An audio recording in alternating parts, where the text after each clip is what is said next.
नमस्ते साथियों, आपका स्वागत है एग्री स्पाई मंडी भाव के हमारे यूट्यूब चैनल में। हमारे चैनल को सब्सक्राइब करें, वीडियो को लाइक करें और शेयर करें। चना बाजार में इन दिनों जबरदस्त तेजी देखने को मिल रही है। आखिर क्या वजह है कि किसान चना नहीं बेच रहे? क्या ऑस्ट्रेलिया से सप्लाई अब रुक जाएगी?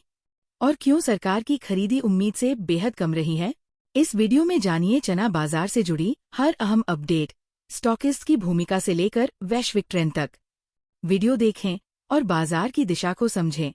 चना बाजार में इन दिनों जो तेजी देखने को मिल रही है, उसके पीछे कई मजबूत कारण हैं।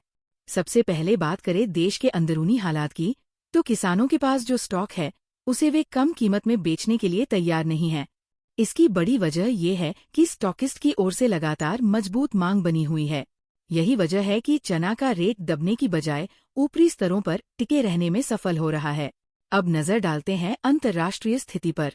ऑस्ट्रेलिया में इस साल कुल 20.67 लाख टन चना निर्यात किया गया है।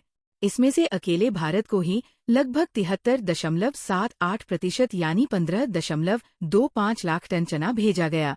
अब वहां स्टॉक की बात करें तो ताजा अनुमान है कि उनके पास सिर्फ 3.6 लाख टन चना शेष है। और सबसे अहम बात यह है कि ऑस्ट्रेलिया के व्यापारी फिलहाल चना बेचने को लेकर किसी भी तरह की जल्दबाजी में नहीं है, क्योंकि वहां नई फसल आने में अभी काफी समय बाकी है। ऐसे में भारत को बाहर से भी सप्लाई की उम्मीद कम होती जा रही है। दूसरी ओर देश के अंदर सरकारी खरीदी का भी असर बाजार पर पड़ रहा है। अब तक जो आंकड़े सामने आए हैं, उनके अनुसार सरकारी एजेंसियों द्वारा मात्र 25 से 50 हजार टन के बीच ही चना खरीदा गया है, जो कि अनुमान से काफी कम है।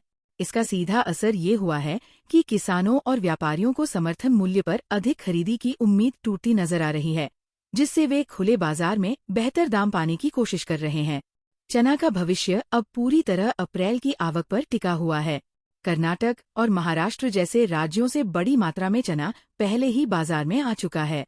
अब सबकी निगाहें मध्य प्रदेश, गुजरात और राजस्थान पर टिकी है।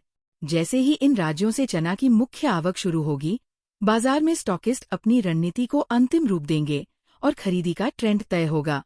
दिल्ली मंडी में कीमतों की बात करें तो 5,700 रुपये के नीचे भाव आते ही कमजोरी दिखती है। वहीं अगर रेट 5,950 रुपये के ऊपर बंद होता है तो ये तेजी को और बल देगा, जिससे कीमतें 6,500 रुपये तक भी पहुंच सकती है। अब तक इस सीजन में दिल्ली में चना 5,950 रुपये के ऊपर नहीं जा पाया है। यही वजह है कि बाजार फिलहाल 5,700 से 5,950 रुपये के बीच की रेंज में घूम रहा है। कुल मिलाकर चना की तेजी केवल घरेलू मांग और स्टॉक पर ही नहीं, बल्कि वैश्विक सप्लाई की स्थिति और सरकारी खरीदी की कमजोरियों पर भी निर्भर कर रही है। आने वाले हफ्तों में मंडियों की चाल इस बात पर टिकी रहेगी कि अप्रैल में आवक कैसी रहती है और स्टॉकिस्ट कितनी मात्रा में खरीदी को आगे बढ़ाते हैं। आपको क्या लगता है, चना 6,500 का आंकड़ा छू पाएगा? अपनी राय नीचे कमेंट में जरूर लिखें और ऐसे ही विश्लेषणों के लिए चैनल को सब्सक्राइब करें। धन्यवाद।